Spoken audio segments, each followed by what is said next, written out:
Dans le monde, c'est 319 millions d'utilisateurs quotidiens, donc de personnes qui se connectent tous les jours à l'application et qui s'en servent pour communiquer, pour consommer du contenu, pour jouer avec la réalité augmentée.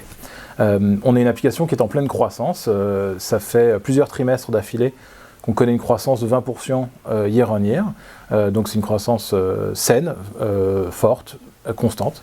En France, Snapchat, c'est 18 millions d'utilisateurs quotidiens, 18 millions de Français qui tous les jours ouvrent l'application, et 25 millions d'utilisateurs mensuels. En fait, ça fait de nous, non pas un média de niche, mais vraiment un média de masse, qui nous permet de toucher, d'après Médiamétrie, près de 50% de la population Internet française. Ce qui est fascinant avec Snapchat, c'est qu'on ressemble de plus en plus à la pyramide des âges française. L'âge moyen de l'utilisateur Snapchat, il augmente d'année en année. Aujourd'hui, il est à un peu plus de 30 ans. On est leader sur les plus jeunes, sur les Gen Z et les Millennials. Mais là où on réalise notre croissance aujourd'hui, c'est en fait sur les 25+, les 35+. Pour vous donner un exemple, 60% de nos utilisateurs ont plus de 25 ans aujourd'hui.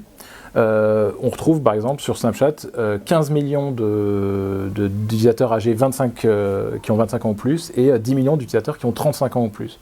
En fait, ça nous permet aujourd'hui de toucher d'un point de vue publicitaire aussi bien des cibles Gen Z et Millennials que des cibles un peu plus âgées, des vieux Millennials dont je fais par exemple partie, et même des personnes de la Gen X. Donc vraiment une audience assez large.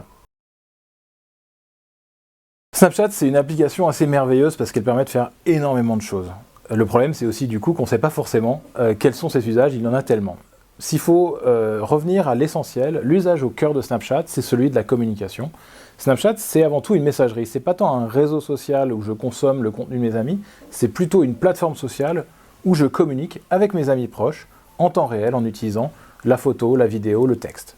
Le cœur d'usage, c'est ça. Les utilisateurs qui vont sur Snapchat près de 30 fois par jour et qui passent généralement en moyenne 48 minutes par jour sur l'application tous les jours en France, l'usage principal, c'est celui de répondre et d'envoyer des messages à ses amis en étant très créatif avec cette caméra qui est au cœur de la communication. C'est une communication visuelle avant tout. Une caméra qui me permet de prendre des photos, des vidéos et d'augmenter ces photos et ces vidéos avec de la réalité augmentée, avec des stickers, des gifs, du texte et tout un tas d'options qu'on continue de développer. Le deuxième grand usage, c'est qu'entre deux messages, finalement, qu'est-ce qu'on fait ? On peut aller consommer du contenu. On a une quarantaine d'éditeurs partenaires en France, parmi lesquels Canal+, M6, Europe 1, on a Le Figaro. On a donc des éditeurs plutôt traditionnels ou venus de médias traditionnels. On a aussi des éditeurs purs digital, des gens comme Brut, comme Combini, comme Melty, qui produisent des contenus courts en vidéo verticale qui font entre 3 et 7 minutes sur tous les sujets, aussi bien de l'entertainment que le fooding, que l'auto, que les jeux vidéo, l'actualité, des documentaires. Moi, je suis très fan, par exemple, de la chronique politique du Point, qui est sur Snapchat et qui sort toutes les semaines avec des éditos très bien vus sur l'actualité politique. Donc on passe beaucoup de temps sur Discover, ce programme, à consommer du contenu. C'est 13 millions de Français tous les mois qui vont au moins une fois par mois, mais sans doute a priori plusieurs fois par mois, pour aller suivre leurs émissions préférées. On est un peu dans une logique presse télévisuelle de saison, avec des émissions, des épisodes, et je m'abonne et je suis notifié. D'autres usages, c'est aussi d'utiliser la map, la Snap Map, qui est utilisée par 250 millions de nos utilisateurs tous les jours pour trouver où sont ses amis, voir ce qui se passe dans le monde, explorer un peu les snaps publics partagés sur la carte. Et ça permet aussi, par exemple, de revenir dans le temps et de voir les snaps produits à certains endroits, revivre un peu les souvenirs qu'on a, ou se renseigner sur une salle de concert, sur les concerts à venir proposés dans une salle de concert près de chez moi. Et un usage au cœur de Snapchat, c'est dans cette caméra, qui est au cœur de l'application, c'est la réalité augmentée. La réalité augmentée, c'est une surcouche digitale qu'on met entre le monde et soi, par-dessus le monde, pour augmenter le monde avec de l'information. On a voulu lutter contre le problème traditionnel des réseaux sociaux, qui est un trop-plein d'informations, un sentiment parfois de FOMO, ou aussi la diffusion de mes contenus auprès de publics que je n'aurais pas souhaité exposer à ces contenus.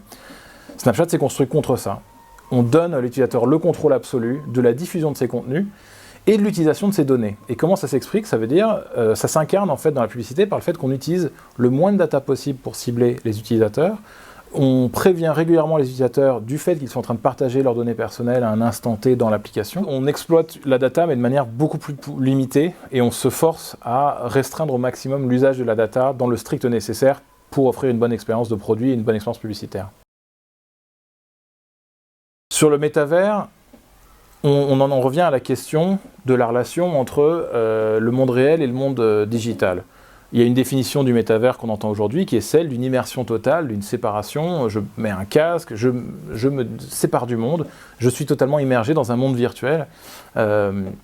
C'est un concept qui, pour moi en tant que gamer, est très familier. Je pratique depuis des années déjà la visite de monde virtuel, mais à titre personnel. Mais chez Snapchat, en fait, on veut toujours garder ce lien avec le monde réel et on n'est pas favorable à une immersion totale, à une fermeture totale au monde et à l'exploration d'un monde virtuel. On préfère la réalité augmentée, on préfère augmenter le monde qui nous entoure en utilisant non pas un casque, mais simplement le téléphone, ou alors plus tard des lunettes, qui ne nous font pas perdre de vue le monde qui nous entoure. La caméra, l'objectif de la caméra, c'est l'œil humain, finalement. Et donc pour rester dans l'humain, on est sur quelque chose qui vient apposer des éléments en 3D sur le monde qui nous entoure. Et c'est quelque chose auquel on croit très fort. C'est pas la technologie qui dicte les usages humains, c'est au contraire les besoins humains qui dictent quelle technologie on va développer. C'est ce qu'on appelle le human-centric design. On a une approche de ce rapport entre le monde réel et le monde digital, où on cherche une espèce d'harmonie entre les deux, où le digital vient aider le monde réel, et non pas le supplanter entièrement, non pas le remplacer intégralement. Il y a deux tendances qui viennent se rejoindre en fait. D'un côté, il y a la maturité des consommateurs, des utilisateurs qui reconnaissent cette technologie qu'est la réalité augmentée. Chez Snap, on a lancé nos premiers objets en réalité augmentée en 2015, donc ça fait plusieurs années qu'on entraîne, bientôt 7 ans qu'on entraîne en fait nos utilisateurs à utiliser ces technologies, d'abord avec des petits masques, mais ensuite avec des objets en 3D qu'on met dans le monde. Et donc on a des utilisateurs qui sont de plus en plus matures et qui attendent de la réalité augmentée qu'elle leur serve à des expériences utiles et notamment des expériences par exemple de shopping. On a fait des études notamment avec un institut qui s'appelle Foresight Factory sur le futur du commerce et 25% des millennials en France déclarent avoir utilisé la réalité augmentée pour soit découvrir et explorer un produit, s'informer sur un produit, soit carrément l'acheter. Et dans Snapchat, techniquement, c'est possible depuis une expérience en réalité augmentée. Il y a toujours un lien vers la page produit et c'est possible ensuite d'aller directement vers un achat. Et il y a aussi en parallèle une évolution technologique qui est que la technologie est devenue vraiment très très puissante. Les lenses ont une plus grande capacité aujourd'hui, la 5G arrive aussi. Et on peut proposer des expériences qui sont vraiment extrêmement qualitatives, où on peut par exemple, avec la caméra Snapchat, mettre une sneakers Gucci ou Dior sur ses pieds, et le travail de machine learning pour ajuster l'image 3D de la chaussure à la taille de mon pied, exactement pour donner un rendu presque, dont on pourrait presque penser qu'il est réel, me permet vraiment de prendre une décision d'achat. Donc on a une technologie qui permet de traquer le corps, le poignet, le buste, l'ensemble du corps, et des utilisateurs qui sont matures, et donc ça correspond vraiment à un moment où il y a une attente des utilisateurs de se servir de cette technologie pour faire du shopping, pour découvrir des produits, pour que des achats réels soient générés par des tests virtuels. 69% des utilisateurs reconnaissent tout de suite la technologie. Quand ils la voient, ils savent ce que c'est, ils savent comment s'en servir, comment l'appréhender. Ce qu'on voit aussi, c'est que 74% affirment vouloir de cette technologie, attendre de cette technologie des usages pas juste fun, mais vraiment des usages utiles. Dans l'étude, on parlait en anglais, le titre était From Toy to Tool, de jouet à outils. Et donc la technologie est vraiment en train de faire cette phase de maturation. Ce qu'on a aussi vu dans une étude, c'est que quand une expérience de vente incorpore dans son funnel, dans son parcours client, une expérience en réalité augmentée, le taux de conversion augmente de 94%. Donc il y a vraiment une technologie qui permet d'accompagner et de justifier le choix de l'achat. Un exemple concret, récent, c'est Carrefour, qui, pour faire la promotion de sa ligne de jouets de Noël, a proposé une espèce de catalogue virtuel en réalité augmentée, où on pouvait, dans la caméra Snapchat, parcourir une dizaine de jouets en bois qui sont produits par la marque Carrefour à l'occasion de Noël. Et l'aspect utilitaire, c'est que je pouvais positionner ce jouet en bois dans mon salon, un petit trotteur, une petite cuisinière. Je pouvais les mettre dans mon salon et j'avais, dans l'expérience en réalité augmentée, les dimensions du jouet. Parce que Carrefour savait qu'une expérience qui arrive souvent, c'est qu'en fait, je fais la commande en ligne et je ne me rends pas compte des dimensions du jouet en question. Et donc, pour répondre à ce besoin très précis exprimé par leurs clients, Carrefour a développé cette expérience très ludique. L'idée aussi, c'était de proposer, et on en revient à cette histoire de l'audience de Snapchat qui vieillit, c'était de proposer une expérience que les parents peuvent partager avec leurs enfants sur Snapchat. Et que, ensemble, on peut avoir un petit moment un peu fun avec ses enfants pour regarder le catalogue, pour décider ensemble ce qu'on va acheter, et vérifier la taille de l'objet et savoir si dans le salon, on a bien la place d'avoir ce jouet. Et cette campagne, elle a eu beaucoup de succès. On a vu que la Lens avait un temps moyen de jeu de 20 secondes, ce qui sur le mobile, sur le digital, est un temps d'engagement énorme. Il y a eu un souvenir publicitaire qui a fait plus 7 points.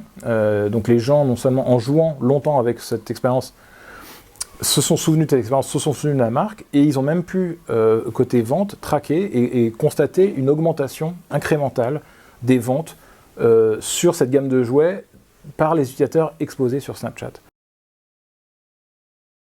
Sur l'AR, on est passé des catégories traditionnelles qui étaient plus à la recherche d'expérience, de notoriété, de visibilité.